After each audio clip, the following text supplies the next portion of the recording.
Yo la famille, j'espère que vous allez bien, très heureux de vous retrouver, extrêmement heureux de vous retrouver aujourd'hui pour le 18 décembre, le 18e podcast ici sur ma chaîne YouTube.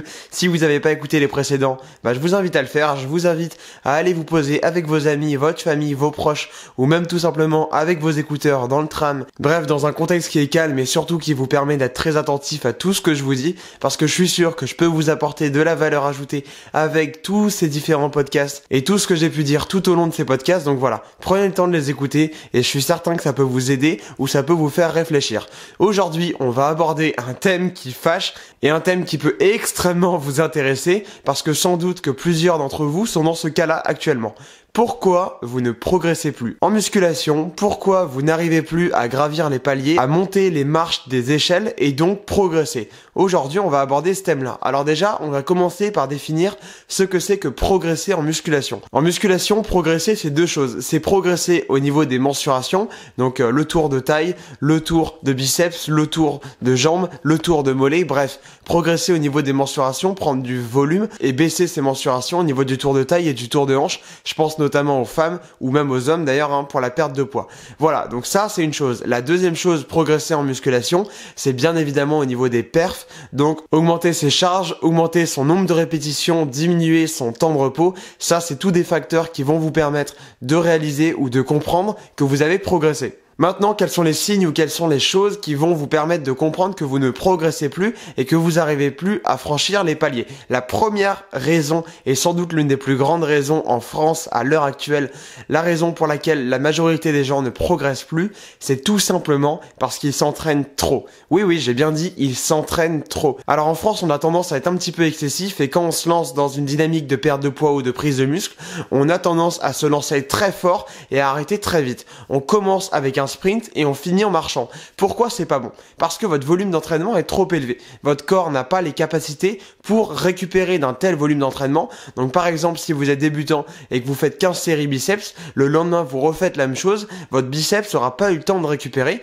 et donc les adaptations de la force et de l'hypertrophie vont se faire beaucoup plus lentement, voire même vont ne pas se faire pour la bonne et simple raison que vous n'avez pas pu récupérer. Donc ça, c'est vraiment quelque chose auquel il faut penser et auquel peu de personnes pensent. On pense en France à l'heure actuelle que plus on s'entraîne et plus on va progresser. C'est faux. Alors évidemment, plus notre niveau d'entraînement avance et plus il va falloir rajouter du volume d'entraînement pour continuer à progresser. Mais là où je veux mettre un point d'honneur, c'est qu'il existe en effet une limite à laquelle vous allez régresser au niveau de la progression.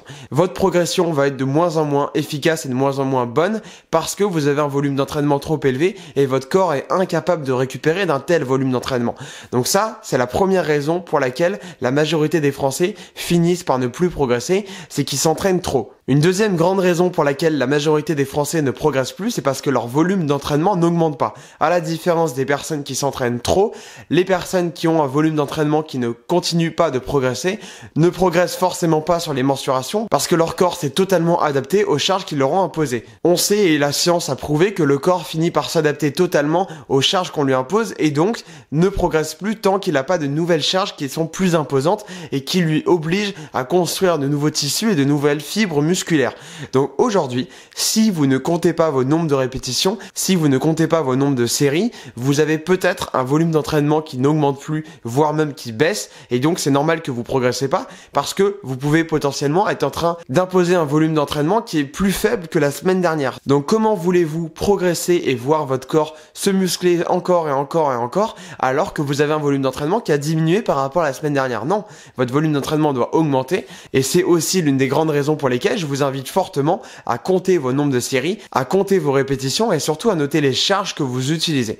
Personnellement, quand j'arrive à la salle, je sais très bien le nombre de séries que j'ai à faire, je sais très bien le nombre de reps que j'ai à faire, je sais très bien la charge que je vais utiliser, quelle machine je vais utiliser. Tout ça, c'est des facteurs et des choses qui vont me permettre de comprendre que j'ai progressé. Par exemple, je reprends l'exemple qu'on a pris hier, si je fais 10 fois 100 kg au développé couché, chose qui n'est pas le cas mais qui finira par arriver, si je fais 10 fois 100 kg au développé couché, la semaine suivante, je vais même pas regarder mon appli parce que je sais très bien le nombre de répétitions que j'ai fait la semaine précédente et je vais essayer d'aller chercher 10 fois 101 kg au développé couché ou 11 fois 100 kg développé couché. Je vais essayer d'augmenter mon volume d'entraînement et c'est comme ça que je vais progresser.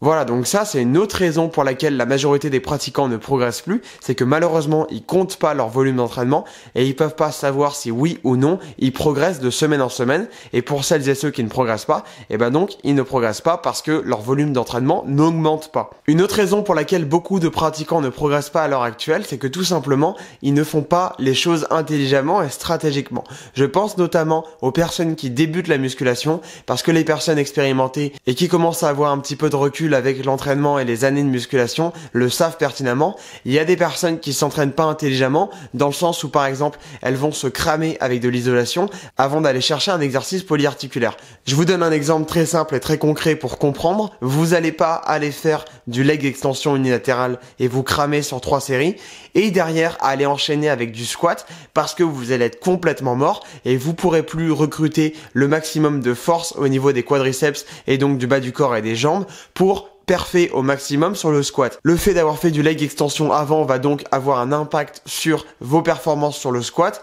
et donc vous allez pousser moins lourd, donc votre volume d'entraînement sera moins élevé et vous allez potentiellement moins progresser. Et en plus, le fait d'avoir fait du leg extension avant va vous inciter à avoir un mouvement qui sera moins bon parce que moins complet, parce que peut-être une amplitude moins bonne, bref, ça va avoir un vrai impact. Donc entraînez-vous intelligemment, c'est vraiment quelque chose sur lequel je tiens à appuyer et insister. Entraînez-vous intelligemment. Et comment faire ça? Tout simplement en allant voir un coach. Ça peut être un coach Bayesian Bodybuilding. Je vous le recommande fortement. J'ai toujours de la place en coaching si vous êtes intéressé. Mais ça peut aussi être un coach BPGEPS ou un coach STAPS. Je suis pas très favorable à ce genre de méthode, mais si vous le souhaitez, vous pouvez. Le coach de votre salle est forcément certifié par l'un des 2 diplômes ou même de ce métier de la forme. Bref, allez voir un coach, quelqu'un qui s'y connaît un minimum et qui a les compétences pour vous permettre de progresser et donc vous donner la bonne technique. Vous créez le programme adapté à votre niveau d'entraînement et surtout créer un programme intelligent qui vous permet de ne pas vous cramer pour faire des exercices polyarticulaires après par exemple. Également dans les raisons pour lesquelles la majorité des pratiquants ne progressent pas, et c'est vraiment quelque chose que beaucoup de pratiquants oublient, c'est le sommeil. Imaginez à quel point le sommeil peut avoir un impact énormissime sur la qualité de vos exécutions et les charges que vous allez soulever, les nombres de répétitions que vous allez faire. Je vous prends un exemple très simple. Si vous dormez 3 heures ou si vous dormez 8h30, une bonne nuit, vous levez même sans réveil, vous avez passé une très bonne nuit, vous êtes en pleine forme, vous n'allez pas du tout avoir les mêmes performances que si vous aviez dormi cette nuit de 3 heures. Pourquoi? Parce que votre corps est beaucoup plus fatigué et vous allez par exemple avoir du mal à recruter davantage vos systèmes neuromusculaires. Donc votre système nerveux sera moins efficace et moins bon à l'entraînement, donc vous allez pousser peut-être moins lourd, faire moins de répétitions et vous allez être obligé de baisser la charge par rapport à la semaine suivante, auquel cas vous allez régresser. On en parle tout le temps de ce volume d'entraînement, mais comme dira Antoine Fonbonne, volume is the key, parce que le volume d'entraînement c'est ce qui va vous permettre de progresser de fil en aiguille et de semaine en semaine. Donc voilà, faites vraiment bien attention à votre sommeil, d'autant plus que c'est pendant le sommeil que la majorité des adaptations de la force et de l'hypertrophie se font. Donc vraiment aucun intérêt pour vous de pas beaucoup dormir ou de mal dormir. Privilégiez un super sommeil, un sommeil de qualité. Ça vous permettra de récupérer vraiment efficacement et en plus d'être meilleur à la salle. Donc toutes les conditions sont réunies pour avoir un bon sommeil et pour bien dormir le soir. Enfin, dernière raison pour laquelle vous ne progressez peut-être plus, c'est tout simplement votre nutrition, votre alimentation. L'alimentation et la nutrition sont le carburant de l'organisme humain pour progresser et évoluer chaque jour.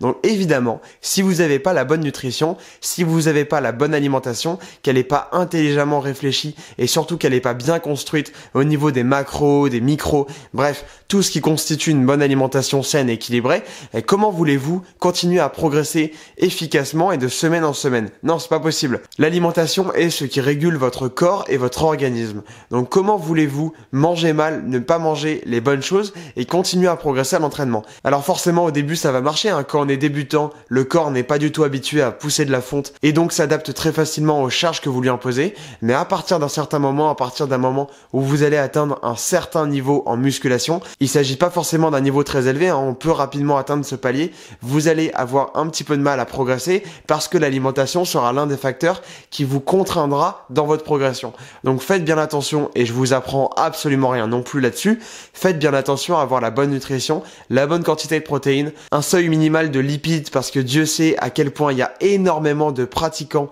qui diabolisent complètement les lipides et qui les oublient, alors que pourtant les lipides sont anaboliques sur le long terme, et évidemment une bonne dose de glucides, parce que c'est ce qui va vous permettre de tenir sur la journée. Alors évidemment, j'ai déjà dit dans l'un de mes posts sur mon compte spécialisé dans les sciences de l'entraînement et de la nutrition, Rav Fit Food, que les glucides n'étaient pas nécessaires pour pousser lourd à l'entraînement. Les glucides n'ont pas spécialement de gros impacts sur vos perfs à l'entraînement. Mais les glucides vous fournissent de l'énergie calorique et donc de l'énergie en termes de thermodynamique qui vous permettent de pousser parce que vous avez plus de calories disponibles, donc vous avez plus de potentiel à recruter de la force. Voilà, c'en est fini pour ce podcast qui, j'espère, sincèrement vous a plu et vous a permis d'y voir plus clair sur est-ce que vous avez les bonnes méthodes pour continuer à progresser et sinon les raisons pour lesquelles vous ne progressez plus à l'heure actuelle. J'espère sincèrement que ce podcast vous a aidé. Quant à nous, on se retrouve bien sûr demain le 19 décembre pour un nouveau podcast sur ma chaîne YouTube et toujours avec le sourire